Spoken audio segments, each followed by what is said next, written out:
Hi all welcome to football arena. റയലിനെ പരാജയപ്പെടുത്തിക്കൊണ്ട് ഇത്തവണത്തെ സ്പാനിഷ് സൂപ്പർ കപ്പ് കിരീടവും സ്വന്തമാക്കാൻ FC ബാഴ്സലോണയ്ക്ക് കഴിഞ്ഞിട്ടുണ്ട്. 2-നെതിരെ 3 ഗോളുകൾക്കായിരുന്നു ബാഴ്സയുടെ വിജയം. റാഫീഞ്ഞയാണ് ഈ മത്സരത്തിൽ തിളങ്ങിയിട്ടുള്ളത്. എടുത്തു പറയേണ്ട കാര്യം എന്തെന്നാൽ ബാഴ്സലോണ തന്നെയാണ് മത്സരത്തിൽ ആധിപത്യം പുലർത്തിയത്. അർഹിച്ച വിജയമാണ് അവർ സ്വന്തമാക്കിയിട്ടുള്ളത്. പക്ഷേ റയൽ മാഡ്രിഡ് പലപ്പോഴും FC ബാഴ്സലോണയെ പരീക്ഷിക്കുകയും ചെയ്തിരുന്നു. ഇതേക്കുറിച്ച് റയലിന്റെ ഗോൾ കീപ്പറായ തിബൌട്ട് കോർട്ടുവ ഇപ്പോൾ സംസാരിച്ചിട്ടുണ്ട്. അതായത് മത്സരത്തിലുടനീളം FC ബാഴ്സലോണക്ക് ഒരു നൈറ്റ്മെയർ ആവാൻ അഥവാ ഒരു പേടി സ്വപ്നമായി മാറാൻ റയൽ മാഡ്രിഡിന് കഴിഞ്ഞു എന്നാണ് തിബൌട്ട് കോർട്ടുവ പറഞ്ഞിട്ടുള്ളത്.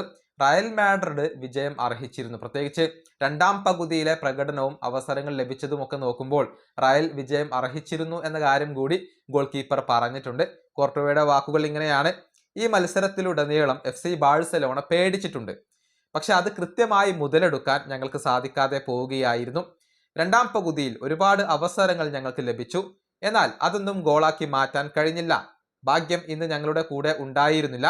ഞങ്ങൾ ഒരു ലൈവ് ടീമാണെന്ന് ഇന്ന് ഞങ്ങൾ തെളിയിച്ചു കഴിഞ്ഞു. മത്സരത്തിൽ ഞങ്ങൾക്ക് വിജയിക്കാൻ സാധിക്കുമായിരുന്നു. കാരണം വിജയം അർഹിച്ചിരുന്നു. ഒരുപാട് അവസരങ്ങളാണ് രണ്ടാം പകുതിയിൽ ഞങ്ങൾക്ക് ലഭിച്ചത്. പക്ഷേ ദൗർഭാഗ്യവശാൽ അതൊന്നും മുതലെടുക്കാൻ സാധിക്കാതെ പോവുകയായിരുന്നു. ഇതാണ് കോർട്ടുവ പറഞ്ഞിട്ടുള്ളത്. അതായത് നല്ല രൂപത്തിൽ കളിച്ചു, ഒരുപാട് അവസരങ്ങൾ ലഭിച്ചു, അതൊന്നും ഗോളാക്കി മാറ്റാൻ കഴിഞ്ഞിട്ടില്ല. മത്സരത്തിലുടനീളം FC ബാഴ്സലോണക്ക് ഒരു പേടി സ്വപ്നമായി മാറാൻ തങ്ങൾക്ക് കഴിഞ്ഞു എന്നൊക്കെയാണ് റയലിന്റെ ഈ ഗോൾ കീപ്പർ വ്യക്തമാക്കിയിട്ടുള്ളത്. ഈ വീഡിയോ അവസാനിപ്പിക്കുന്നു. അടുത്തൊരു വീഡിയോ കാണാം.